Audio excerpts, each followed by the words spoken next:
Qu'est-ce que l'apprentissage? Qu'est-ce que la progression? C'est partir d'un point A pour arriver à un point B, sauf que lorsque vous arrivez au point B, on va vous demander si vous avez bien vu la petite marmotte sur le bas-côté, si vous avez vu le nuage en forme de pastèque et puis la vache Milka. Ok?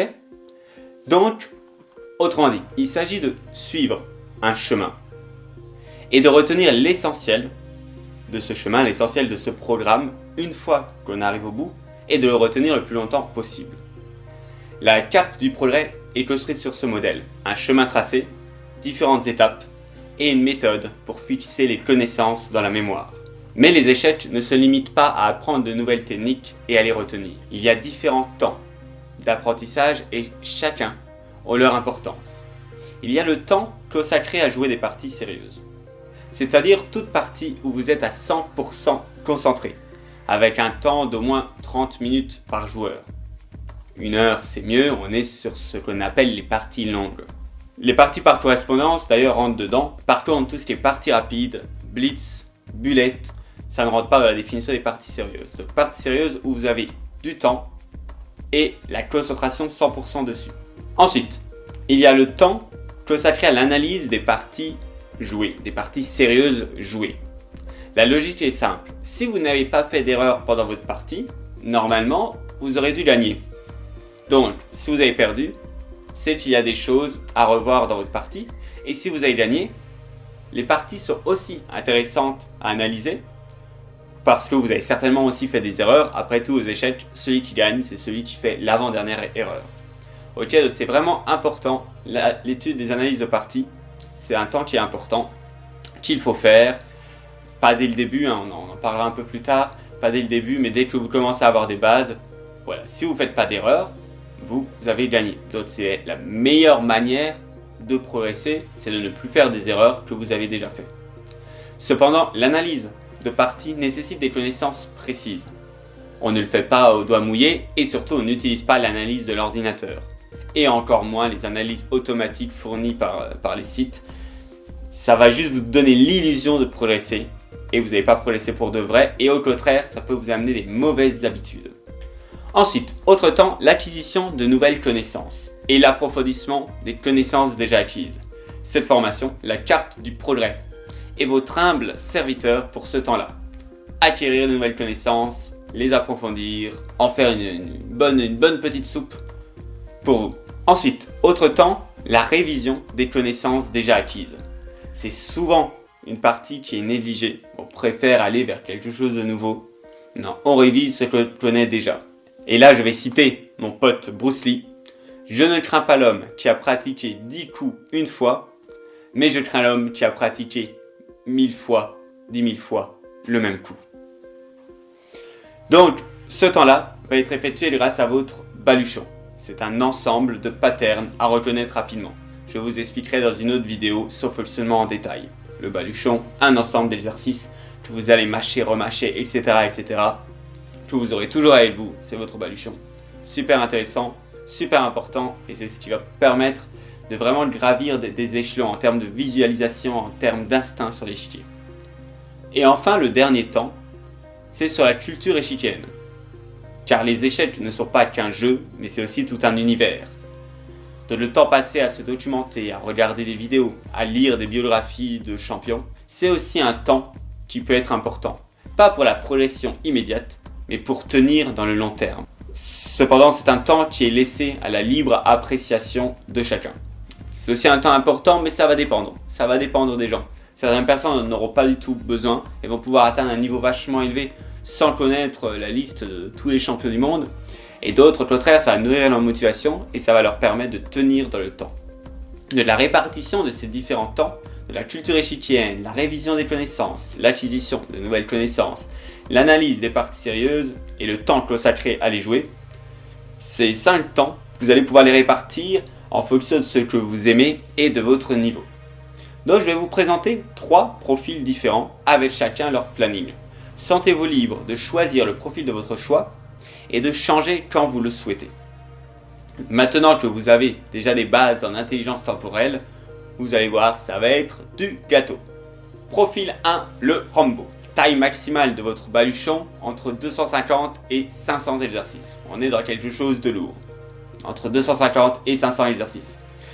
Le Rambo, c'est celui qui a plein de temps, plein d'énergie, plein d'intention, et du coup qui veut plein de résultats. Donc souvent lorsque l'on débute sérieusement une nouvelle activité, on a l'âme d'un Rambo. On a l'enthousiasme d'un début, avec le focus et la banane à 200%. C'est un profil qui est difficile à tenir dans le temps, mais ce qui est pris n'est plus à prendre. Donc le plus important est de ne pas dépasser le point de rupture où les échecs vous dégoûtent. Si vous êtes très motivé, allez-y. Sentez juste que là, c'est le point de rupture et c'est trop. Ça correspond à certaines personnalités. Voilà, parce que le temps que vous aurez gagné à bosser un max, il n'est pas perdu sauf si vous dépassez le point de rupture. Si vous dépassez le point de rupture, vous allez devoir vous remettre de votre indigestion et du coup le temps gagné à bosser un max, vous allez le perdre pendant quelques semaines, quelques mois à ne plus toucher un échiquier. C'est pas top. Alors, le Rambo, typiquement, vous êtes prêt à conquérir les 64 cases de l'échiquier. 1 heure par jour, 5 jours par semaine. Avec des bonus le week-end en fonction de vos envies. Le week-end, c'est d'ailleurs le moment idéal pour réviser votre baluchon. Ça, j'en reparlerai, mais le week-end, c'est pas mal de se dire, tiens, là, j'y consacre quelques heures. Donc voilà, Rambo, vous vous sentez fort et déterminé. 1 heure par jour, du lundi au vendredi, 5 heures de la semaine et un petit bonus le week-end. Vos objectifs vont être de faire une partie sérieuse par semaine, ce qui vous prend environ 1 heure, si c'est du 30 minutes, par joueur. Une partie sérieuse par semaine, plus 2 à 3 cours de la carte du projet, 2 à 3 cours par semaine. Il faut compter entre 20 et 30 minutes par cours. Et la révision de votre baluchon, en 7 à 14 jours. Donc 1 à 2 semaines où vous allez réviser tout votre baluchon. Ok ? En bonus, si vous avez du temps en plus, c'est l'analyse de vos parties. Tant que vous avez l'impression de progresser d'une partie à une autre, ce n'est pas encore la peine d'analyser vos parties. C'est bien si vous le faites, néanmoins, c'est pas du tout la priorité parce que vous progressez plus vite que votre analyse. Simplement en améliorant votre visualisation, en ouvrant votre esprit sur telle technique, vous allez voir dans les cours, mais voilà, telle maths, telle chose, ça va vous ouvrir l'esprit et vous aurez assez progressé d'une partie à l'autre pour pas devoir perdre du temps à analyser vos anciennes parties. Ok, donc vos objectifs, vous allez avoir une fiche qui récapitule tout ça en dessous de la vidéo, mais vos objectifs, une partie sérieuse par semaine, 2 à 3 cours par semaine, et la révision de votre baluchon en 7 à 14 jours. Il faut prévoir du temps pour ça.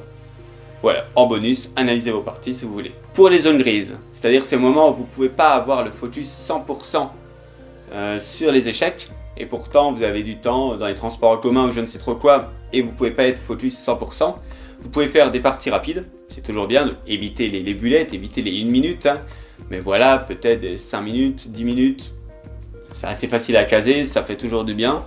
Et puis, simplement de réviser quelques patterns du baluchon, même si c'est pas, vous avez 10 minutes à attendre, hop, vous prenez votre baluchon, prenez tel exercice, voilà, vous en avez beaucoup, entre 250 et 500, une fois qu'il est plein, donc vous allez pouvoir en réviser un petit peu, n'hésitez pas à des petits exercices à gauche à droite. Ok, passons au profil numéro 2, le samouraï. Le samouraï, c'est le maximum de résultats en un minimum de temps. Lui, son baluchon, 50 exercices. Seulement 50. Donc vous êtes un optimaliste, en fait. Vous cherchez à progresser sans être dévoré par les flammes torrides de la passion. Optimaliste, vous cherchez l'optimum. Donc pour ce profil, on va partir sur une base de 3 séances de 20 à 30 minutes par semaine. 3 séances, 20 à 30 minutes par semaine. Vos objectifs, ça va être de faire un cours par semaine. Un cours de la carte du progrès par semaine. De réviser votre baluchon, évidemment, et d'avoir toujours entre 3 et 5 parties par correspondance en cours. On va effectivement utiliser pour ce profil-là les parties par correspondance pour pouvoir progresser, pour pouvoir avancer, tout en consacrant relativement peu de temps, parce qu'on va pouvoir utiliser ces parties par correspondance. Quand vous avez un peu de temps, hop, vous avez 10 minutes, vous vous penchez sur la partie, vous réfléchissez, etc. Donc, quand vous avez des zones grises, ça va être des parties par correspondance, en vous prenant à chaque fois le temps de vous replonger dans la partie à chaque fois. Donc si c'est 30 secondes, ça n'ira pas, prenez quand même quelques minutes pour vous rappeler, ok, etc. etc. N'hésitez pas à utiliser sur Lichess, comme vous avez pu le voir dans la vidéo qui est consacrée, d'utiliser les notes. Vous pouvez utiliser les notes, vous pouvez utiliser les pré-variantes, très utile pour progresser les variantes. Vous pouvez aller loin, revenir, etc. Que ce soit sur ordinateur ou sur téléphone, même si sur téléphone c'est un peu moins pratique. Utilisez-le, prenez des notes, ça va vous aider à structurer votre pensée, c'est super. Pour le samouraï, c'est parfait. Pour votre baluchon, il va falloir faire une sélection. Vous pouvez mettre seulement 5 patterns dedans, 5 exercices dedans. Donc dans le cours sur le baluchon, on va en parler en détail. Ensuite, Dionysos, le profil Dionysos. Lui, c'est quand je veux, ce que je veux, son baluchon entre 50 et 100 exercices. Alors vous c'est particulier. Hein. Dionysos, c'est le dieu de la fête, du vin. Il fait ce qu'il veut. C'est un profil parfait pour déconnecter des échecs tout en gardant le lien avec le jeu. Donc vous pouvez très bien ne pas étudier pendant 15 jours, puis y consacrer une après-midi entière.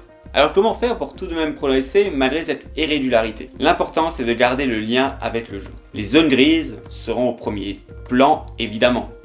Vous allez profiter de tous ces temps perdus pour réviser votre baluchon et faire des parties rapides. Vous pouvez aussi vous amuser à avoir une dizaine de parties par correspondance en même temps. Si vous avez envie d'y consacrer du temps, vous avez vos dizaines de parties par correspondance. Et si au contraire, ces derniers temps pas trop, vous pouvez jouer à la légère, rapidement. Voilà, donc une cadence entre 3 et 5 coups par jour est parfait pour les parties en correspondance. En dessous de 3 jours, je ne vous le conseille pas. Simplement parce qu'un week-end, vous allez être occupé. Donc si vous avez 2 jours pour jouer votre coup, le week-end va très vite passer. 3 jours, 3 à 5 jours, c'est pas mal. Donc quand vous avez une poussée d'enthousiasme, cette fois-ci on ne fonctionne plus à la semaine pour les Dionysos. Quand vous avez une poussée d'enthousiasme, 3 choix s'offrent à vous. Soit vous faites le maximum d'exercices de votre baluchon. C'est un sort de défi, vous devez tout résoudre en une fois.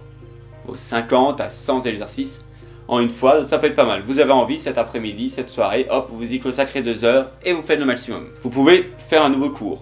De ça, miam, vous apprenez quelque chose de nouveau, ce qui est assez excitant. Ou alors, troisième choix, c'est de faire une partie longue. Pour avoir le plaisir du jeu intense, voilà, vous préparez, vous savez que vous n'allez pas être dérangé, vous lancez 30 minutes, 1 heure sur Lichess, et on y va. De 3 choix, faire le maximum d'exercices de votre baluchon, c'est un défi, on fonce. Faire un nouveau cours, yahoo! Ou faire une partie longue. Pensez à prendre note de l'endroit où vous vous arrêtez au niveau de votre baluchon. Voilà, vous vous arrêtez, imaginons que vous avez 10 sets d'exercices, 10 ensembles d'exercices, vous vous arrêtez au niveau du mat du couloir, 3e exercice, A3. Voilà, mat du couloir, A3. Et bien vous le notez. Ça va vous gagner du temps la fois d'après pour savoir où vous vous êtes arrêté. C'est d'autant plus nécessaire en tant que Dionysos qu'il peut y avoir 2 semaines qui passent. C'est intéressant d'éliminer les zones de friction. Les zones de friction sont toutes les actions qu'il faut faire avant de pouvoir commencer à faire réellement ce que vous voulez faire. Donc, par exemple, vous voulez réviser votre baluchon. Si avant, c'est compliqué parce qu'il faut retrouver le mail où il y a votre accès à la formation, où dedans il y a l'accès aux exercices sur Lichess, et à partir de là, il faut que vous vous rappelez où vous étiez, ça va être long. Donc ça va vous décourager à le faire. Si par contre vous savez que vous avez déjà votre marque-page au bon endroit et que vous avez noté l'endroit où vous êtes arrêté, hop, en 10 secondes c'est réglé. Donc éliminez les zones de friction. Vous souhaitez faire des échecs, retrouvez donc rapidement là où vous étiez arrêté. Alors, quel est votre profil pour commencer? C'est à vous de choisir. Rambo, Samouraï ou Dionysos. En dessous de cette vidéo, vous allez retrouver une fiche récapitulative. Donc vous l'imprimez et puis vous la gardez sous les yeux tout simplement. Petite astuce en passant, tout ce qui peut vous faire penser aux échecs dans votre environnement est une bonne chose. N'hésitez pas, que ce soit des posters de joueurs, que ce soit des fiches de cette formation. Gardez ça sous les yeux, cette fiche-là, elle est utile. Comme ça, vous dites, ah, je suis pas motivé, j'ai pas envie de bosser. Tiens, justement, peut-être que vous allez switcher, passer de Samouraï à Dionysos. Et c'est très bien. Donc, gardez tout ça à l'esprit et encore mieux sous les yeux. Sur ce, je vous souhaite une bonne progression.